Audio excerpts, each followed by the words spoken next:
Assalamualaikum warahmatullahi wabarakatuh. Nama saya Muhammad Rasyari Hamarmaki, semester 3. Di sini saya akan mempresentasikan atau menjelaskan tentang audit laporan keuangan syariah, tanggung jawab auditor serta isu dan tantangan audit syariah.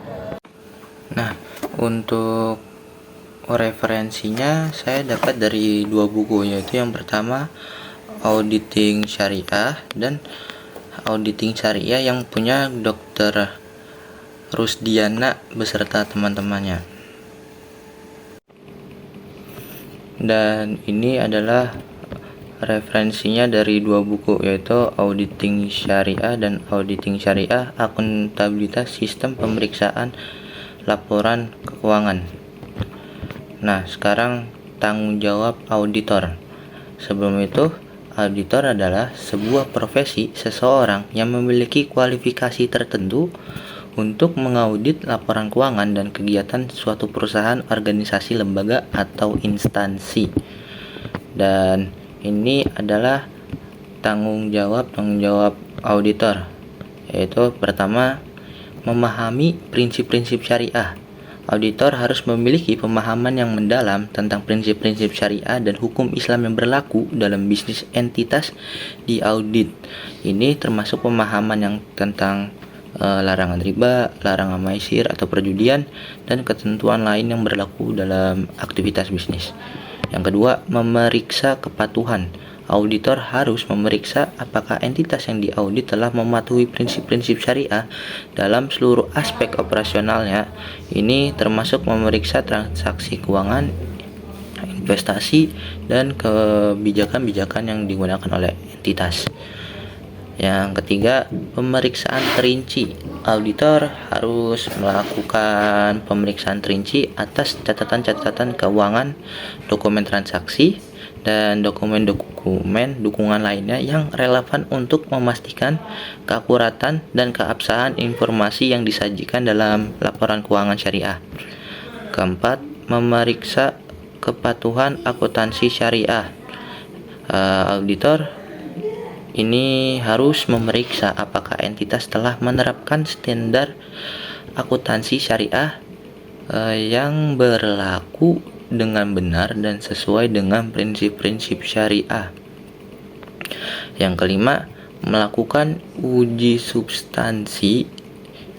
Nah, melakukan uji substansi ini, auditor harus melakukan uji substansi untuk memastikan bahwa jumlah yang disajikan dalam laporan keuangan adalah akurat dan bahwa pengungkapan yang dibuat sesuai dengan prinsip-prinsip syariah.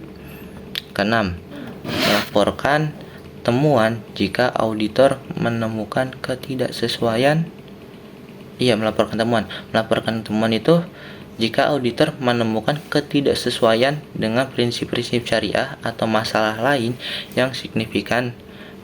Terus mereka tuh harus melaporkan temuan tersebut dalam laporan audit mereka dan memberikan rekomendasi perbaikan yang sesuai. Dan yang terakhir itu menerbitkan opini audit, yaitu auditor itu harus memberikan opini audit berdasarkan hasil audit mereka. Opini ini dapat berupa opini bersih jika laporan keuangan dianggap sesuai dengan prinsip-prinsip syariah, atau opini tidak bersih jika terdapat masalah. Setelah itu kita akan ke isu dan tantangan dalam audit syariah. Yang pertama itu integritas kebebasan.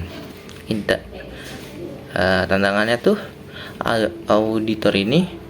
auditor syariah harus memiliki kebebasan dan independensi yang cukup dari stakeholder untuk menghindari konflik kepentingan. Namun juga seringkali pelaksanaan audit syariah ini bergantung pada penasehat secara internal, bukan eksternal. Kedua, inspektur kepatuhan syariah. Tantangannya tuh kurangnya kejelasan dan juga struktur kelembagaan lembaga hisbah atau pengawasan independen yang bertanggung jawab memastikan kepatuhan syariah. Yang ketiga itu kurangnya kompetensi auditor syariah, yaitu tidak semua auditor memiliki keahlian khusus dalam bidang syariah dan keuangan yang menyebabkan hasil audit kurang maksimal. Dan ini adalah cara penanganan untuk isu atau tantangan sebelumnya. Kalau untuk integritas kebebasan, penanganan disarankan agar tanggung jawab auditor ditentukan secara jelas. Audit eksternal digunakan ketika perlu, bukan nggak ada yang eksternal. Dan audit melapor langsung ke pemegang saham atau pihak independen lainnya, inspektur kepatuhan syariah. Dan untuk inspektur kepatuhan syariah, cara penanganannya nih mendirikan lembaga hisbah sebagai otoritas independen yang dapat melakukan fungsi pengawasan kepatuhan dan memperkuat DPS. Memperkuat peran DPS itu Dewan Pengawas Syariah. Dan yang terakhir itu kurangnya kompetensi auditor syariah.